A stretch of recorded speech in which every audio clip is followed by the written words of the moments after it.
भगवान ने उपासना को परिपक्व करने के लिए बताया। पवित्र भूमि में पवित्र आसन में बैठ करके, आसन समान होना चाहिए, मेरुदंड सीधी होनी चाहिए, शरीर चंचलता रहित होना चाहिए। फिर आप चाहे नाम ध्यान में हो या रूप ध्यान में हो या मानसिक सेवा में हो, तब पहले शरीर को स्थित करो, मन को एकाग्र करो और पवित्र स्थान में बैठ करके न ऊंचा न नीचा सम होना चाहिए। आगे प्रभु कह रहे, तत्रैकाग्रम मनः कृत्वा यत् चित्तेन्द्रिय क्रिया उपविश्यासने युञ्ज्याद्योग मात्म विशुद्धये। आसन पर उपासक बैठकर चित्त और इंद्रियों को क्रियाओं से रहित करे, मन को एकाग्र करे और अंतःकरण हमारा पवित्र हो रहा है ऐसा चिंतन करते हुए जो आपको नाम मिला है, मंत्र मिला है, रूप मिला है, उसमें तन्मय होने की चेष्टा कीजिए। प्रारंभ में ऐसा ही हर उपासक करता है। आगे चलकर ये तन्मयता उठते बैठते चलते फिरते खाते पीते क्रियारत या निष्क्रिय सब अवस्थाओं में अपने आराध्य देव के ध्यान में ही मगन रहता है। एक सेकेंड के लिए भी कभी अपने आराध्य देव का ध्यान नहीं छूटता है। उपासना की परिपक्व अवस्था में ऐसा भाव होता है, ऐसी स्थिति होती है कि भारी से भारी भीड़ में व्यवहार के कार्यों में रत होते हुए भी एक क्षण के लिए भी अपने प्रीतम का ध्यान नहीं छूटता है। यह आया भजन से, सेवा से, प्रभु की शरणागति से, प्रभु की आराधना से। उपविश्य, आसन पर आसन में ही बैठे, सिद्धासन, पद्मासन, सुखासन, ये बहुत लाभदायक है। बिना ब्रह्मचर्य के कोई दो आसनों पे तो बैठ ही नहीं सकता। सिद्धासन और पद्मासन, इनकी पहली बैठने की पद्धति में 48 मिनट रखा जाता है, 2 घड़ी, और पूर्णता की तरफ गति रखने पर 3 घंटे, बिना हिले डुले, बिना किसी तरह की चंचलता के शांत भाव से पद्मासन लगा के। गुरु कृपा से इसका पूर्वाभ्यास हुआ है। नैष्ठिक ब्रह्मचर्य से लेकर हितधाम तक, जब तक किडनी पूरी ऐसी अवस्था में नहीं आ गई कि अब बस नहीं रहा, तब तक 4-4 घंटे ऐसे पसीना से लथपथ शरीर, फिर अद्भुत शीतलता, मंत्राकार वृत्ति, शरीर शून्य हो गया, शरीर की स्मृति भी धीरे धीरे लोप होने लगी। ऐसा होता है। आपको भी समय मिले तो 24 घंटे में कम से कम 48 मिनट बैठने का, ये ब्रह्मचर्य में बहुत सहायक है। शरीर में अब कोई पूर्व प्रारब्धवश असाध्य रोग प्रकट हो जाए कर्म फल भोगाने के लिए, वो बात तो अलग है। अन्यथा आसनों पर बैठने वाले उपासक को जैसे गांठ में दर्द है, कमर में दर्द है, या और भी ब्लड प्रेशर है, दिल की बीमारी है, शुगर है, ये नहीं हो सकता, क्योंकि ऐसा रक्त का शोधन होता है आसन से, पूर्ण पवित्र रक्त हो जाता है।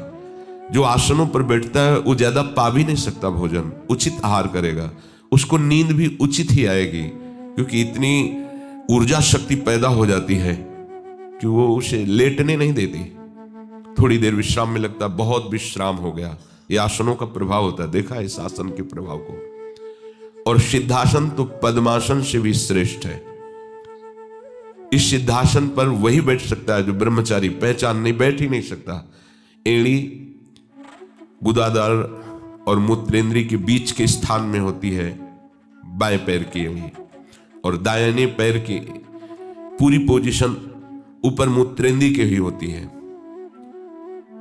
पूरा मेरुदंड सीधा, गर्दन सीधी, हाथ ऐसे रखे हुए, रख दिया 3 घंटे हिलना ही नहीं।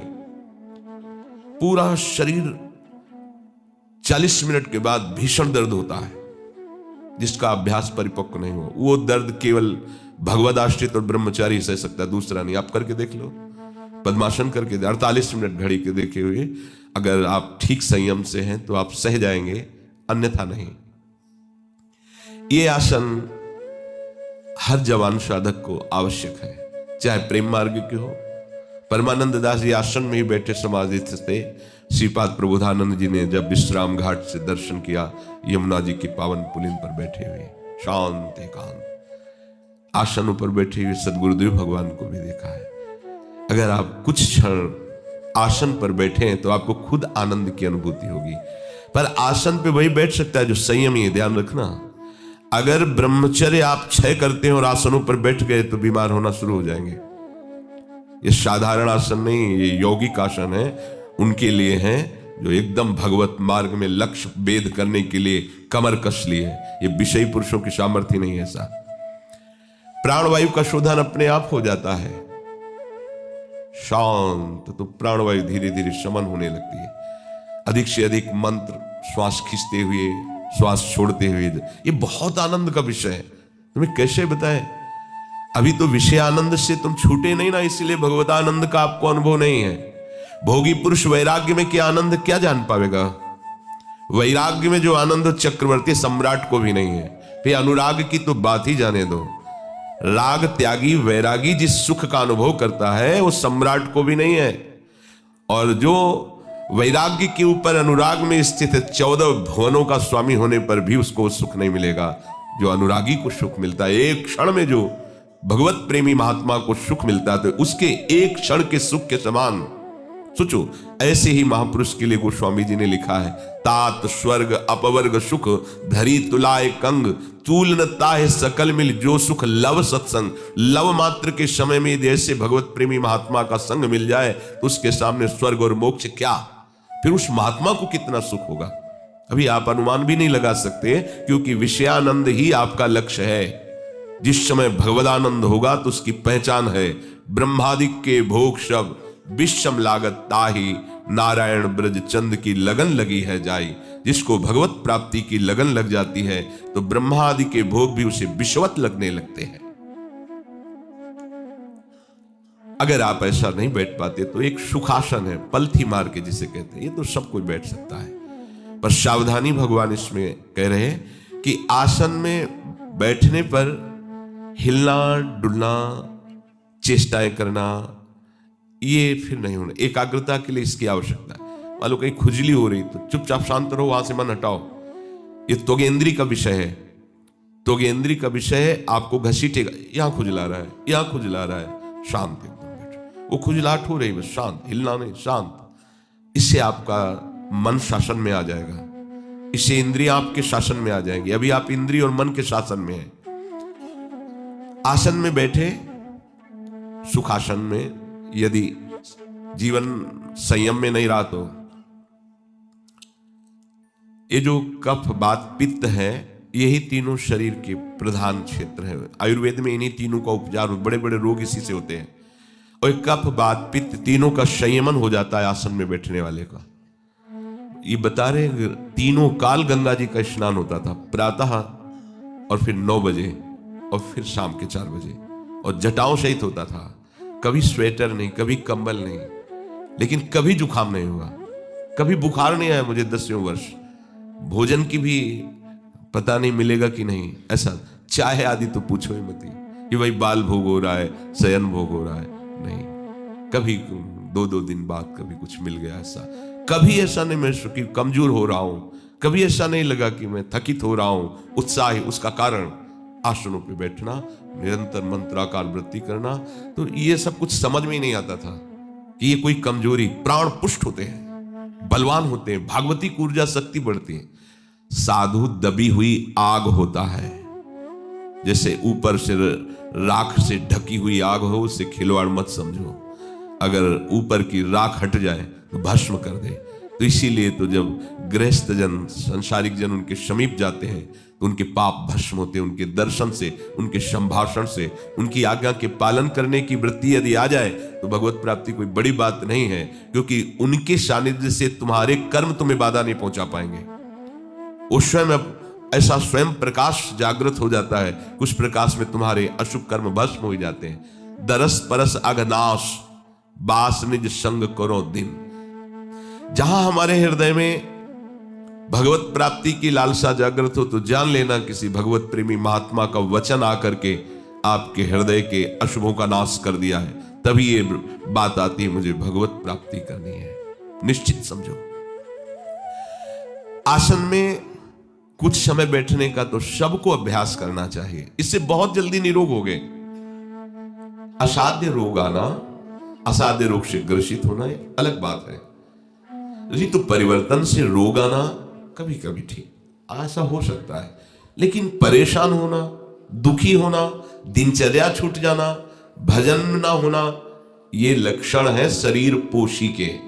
जो शरीर रागी है, केवल शरीर सुख के लिए, चाहे वो वैराग्य में चाहे गृहस्थ, केवल शरीर सुख के लिए जी रहा है। नहीं, ऐसा कभी नहीं होता। तुम्हें कैसे होता है? 102 में परिक्रमा भी की है, परिक्रमा नहीं रुकी। जब चेक किया करके लौट करके मुरारी ने की क्या, तो 102 बुखार, कोई नहीं, इससे क्या फर्क पड़ता है? रोज कष्ट में ही है, जुखाम ये वो सब। अपनी दिनचर्या ठीक 1:30 बजे उठना, इसके साथ व्यवहार प्रेम का नहीं करना, प्रियालाल के साथ प्रेम का व्यवहार करना है। ठीक नहीं, ये जड़ वस्तु है शरीर, इससे वैसे ही व्यवहार करना है जिससे हमारा काम बन जाए। अगर इससे प्रेम करोगे तो दुर्गति करवा देगा। ये जो ढांचा है, इससे राग करोगे दुर्गति हो जाएगी। इससे ठीक वैराग्य पूर्वक व्यवहार करो, उचित भोजन, उचित वस्त्र, उचित व्यवहार, और दिनचर्या कड़ाई से इससे करवाओ। हम नहीं उठ पाएंगे 4 बजे, तो अब आपने सब बिगाड़ दिया, परमार्थ का सिद्धांत ही बिगाड़ दिया। हम नहीं उठ पाएंगे मतलब आप शरीर को बोल रहे हो मैं लेकर के। अब क्या परमार्थ के पथिक हो? शरीर को 4 बजे उठाना है, हाँ उठाना है। प्रत्येक साधु महात्माओं के जीवन चरित्र को देखो, अपनी दिनचर्या को भगवान के कहने पर भी नहीं छोड़ा।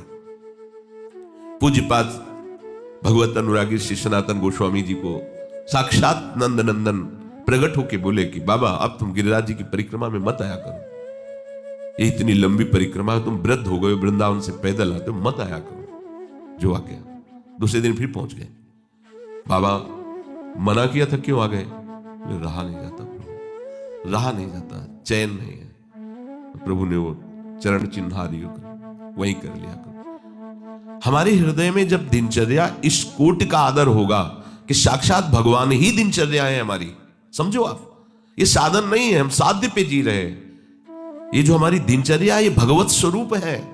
इस पे प्रमाद स्थिति लाना, शरीर राग को बीच में नहीं, ये साधन धाम मोक्ष कर द्वारा पाई न जे परलोक सम्हारा, सो परत दुख पावई, सिर धिम धिम पछताए, काले कर्म ईश्वर मिथ्या दोष लगाए। व्यर्थ में काल को, प्रारब्ध को, ईश्वर को दोष दिया जाता है, और काल सहयोगी नहीं, ईश्वर की इच्छा ही ऐसी, हमारा भाग्य नहीं कि हम भजन करें। हमारा भाग्य नरक भोगने का है। कैसा फंसा लिया मन ने, कैसा तन ने फंसा लिया। मान जाओ मेरी प्रार्थना, इस शरीर से व्यवहार बिल्कुल उतना ही करो जितना आवश्यक है। ये तुम नहीं हो। इसको सुगंधित द्रव्यों का लेप लगा लो, चाहे सोने की भस्म खाओ, चाहे मकरा ध्वज, क्या क्या दुनिया का प्रपंच होता है, खूब खाओ, मरोगे और इसको जलना होगा, नष्ट होना होगा। इसलिए हरिनाम पाओ, ये नामामृत पियो, लीलामृत पियो, रूपामृत पियो, निहाल हो जाओगे। ऐसे दिव्य भागवतिक शरीर की प्राप्ति होगी जिसका कभी क्षय नहीं होता। प्रिया प्रीतम के समीप 8 पहर परमानंद में।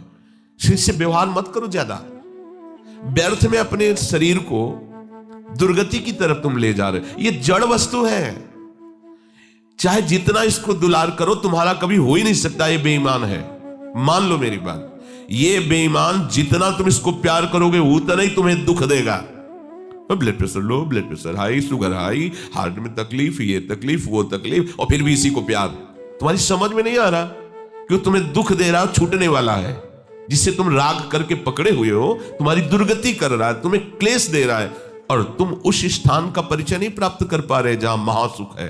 प्रभु का नाम, प्रभु का रूप, प्रभु की लीला, प्रभु का धाम। अब जीवन भर भोग भोगे हैं। जब घर परिवार से असंतुष्टता हुई, भोग भोगने योग्य नहीं रहे, तो भजन योग्य कैसे रह सकते हो? तुम कैसे भजन योग्य रह सकते हो?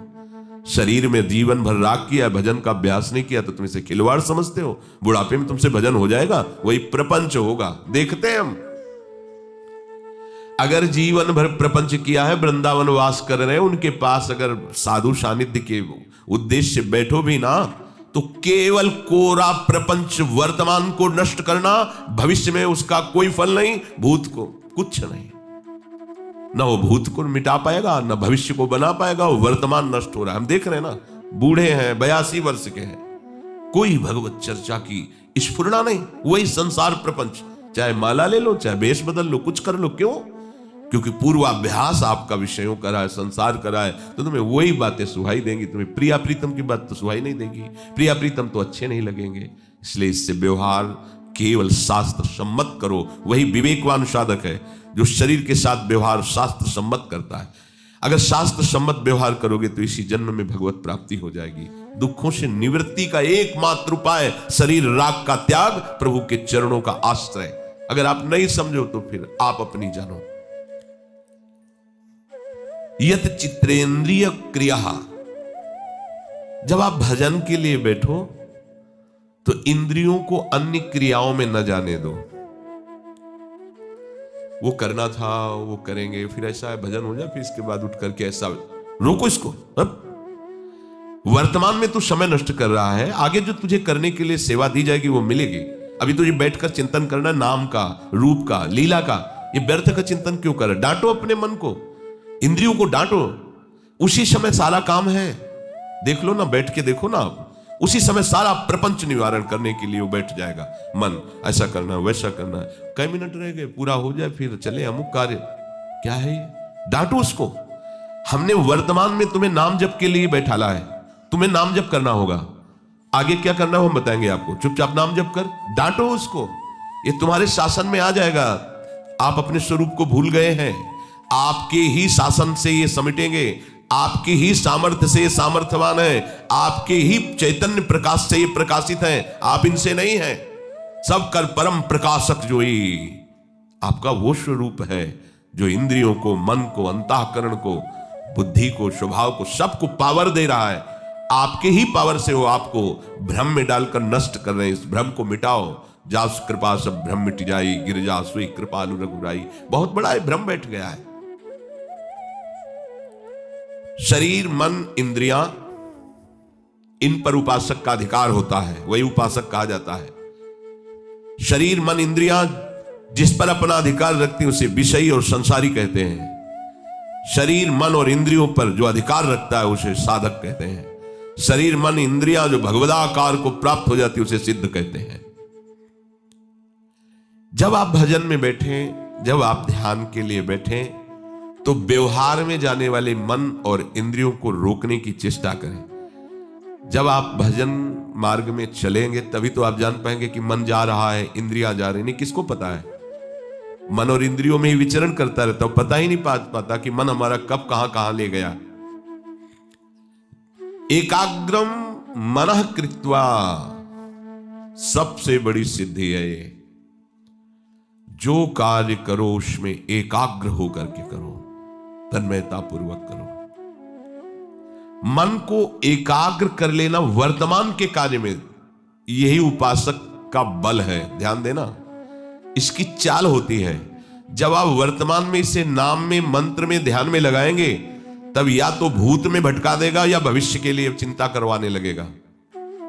ध्यान दीजिए, भूत में जो हुआ है उसका चिंतन ला ला करके सुखी दुखी करेगा, या आगे जो करना है उसकी कल्पना कराता रहेगा। और जो चतुर सावधान साधक नहीं है तो इसी में समय पूरा हो जाता है। माला हाथ में चल रहा है, आंख मूंदे बैठा है और पूरा दुनिया का प्रपंच चल रहा है। आप उपासक हैं, संयम से रहेंगे तो आप इन चोरों को पकड़ पाएंगे। एक बार सदगुरुदेव भगवान ने कृपा करके बताया, लाडली कुंज में थे तो उनका साधक बार बार परेशान होता रहता है। अरे प्रियाजू के नाम जब करके देखो, हाथ जोड़कर खड़े मिलेंगे तुम्हें, काम, क्रोध, लोभ, मोह, मद, मत्सर, ये तुम्हारे इशारे पर डोलेंगे, तुम इनके इशारे पर नहीं डोलोगे। ये सब भागवतिक हो जाते हैं। बोले ऐसे दिखाई देता है, ये काम है, ये क्रोध है, ये लोभ है, ये मन है, ये बुद्धि है, ये चित्त है, ये इंद्रियां है, इनकी ये चेष्टा, एक छोटी सी भी हरकत सामने दिखाई देती है, वही उपासक है। गुरुजनों के वचन तभी हम समझ सकते हैं जब हम उनकी आज्ञा के अनुसार जो उन्होंने मंत्र उपासना दिया उसमें तन्मय हो।